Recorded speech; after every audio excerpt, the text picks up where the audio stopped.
ప్రజలు నిన్ను గుండెల్లో పెట్టి చూసుకున్నందుక? కాంగ్రెస్ విలన్ అంటాడు. నాకు నిజంగా ఆశ్చర్యం కలిగింది.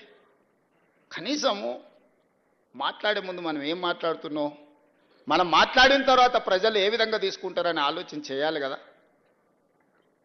మనకు విచక్షణ ఉంది కదా, ఆలోచన ఉంది కదా. మాట్లాడకంటే ముందు ఏం మాట్లాడాలనో ఆలోచన చేయాలి, మాట్లాడిన తర్వాత ప్రజలేం ఏ విధంగా తీసుకుంటారో కూడా ఆలోచన చేయాలి.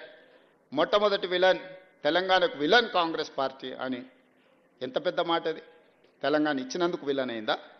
మేము తెలంగాణ ఇస్తే 10 ఏళ్ళు నువ్వు తెలంగాణ ముఖ్యమంత్రి అయి దోసుకొని టీవీలు పెట్టుకొని పేపర్లు పెట్టుకొని ఫామ్ హౌజులు కట్టుకొని ఇంటిల్లి పాది పదవులు అనుభవించి కాంగ్రెస్ ఇచ్చిన తెలంగాణలో నువ్వు లబ్ధి పొందినందుకు కాంగ్రెస్ విలన్ అయిందా? అంటే గింటే ప్రజలనాలే కాంగ్రెస్ని ఏమన్నా అయ్యా మీరు తెలంగాణ ఇస్తే ఇగో ఆయన గట్ట తయారయ్యిండు గిట్లా అచ్చోసిన ఆంబోతులు మా మీద ఎందుకు వదిన అని ప్రజలేమన్నా ఆవేదన వెలిపుచ్చారంటే అర్థం ఉంది. కానీ నీకెక్కడిది అర్హత మాట్లాడడానికి? అంటే ఆయన ఆలోచన ఎట్లుందో ఒక్కసారి ఆలోచన చేయండి.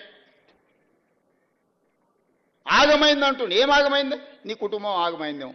ఇంకో 10 ఏళ్ళు దోసుకుందాం అన్నది మా అర్థాంతరంగా ఆగిపోతే ఆగమైతుంది ఖచ్చితంగా. ప్రణాళికలు వేసుకొని ఉండొచ్చు కదా.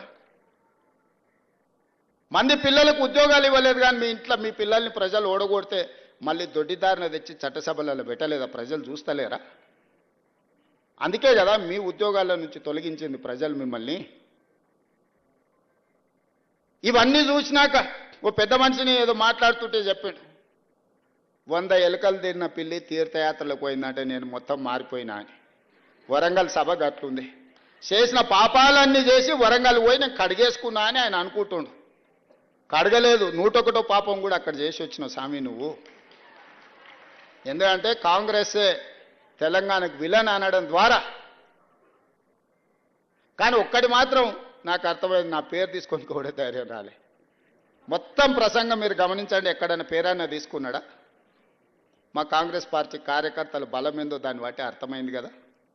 అందుకే ఈరోజు బసవన్న స్ఫూర్తిగా ప్రజాస్వామిక విలువలను కాపాడాలి, ప్రజలు మెచ్చే విధంగా పరిపాలనను అందించాలి, ప్రజల కోసం సంక్షేమ పథకాలను అమలు చేయాలి, ప్రజల అభివృద్ధి కోసం ప్రణాళికలు సిద్ధం చేయాలి, రాష్ట్ర ఆదాయం పెంచాలి, పేదలకు పంచాలి అన్న బసవేశ్వరుడి సూచనతోనే ఈ ప్రభుత్వం నడుస్తుంది. ఈ ప్రభుత్వం భవిష్యత్తులో నడుస్తుంది అని నేను చెప్పదలుచుకున్నాను.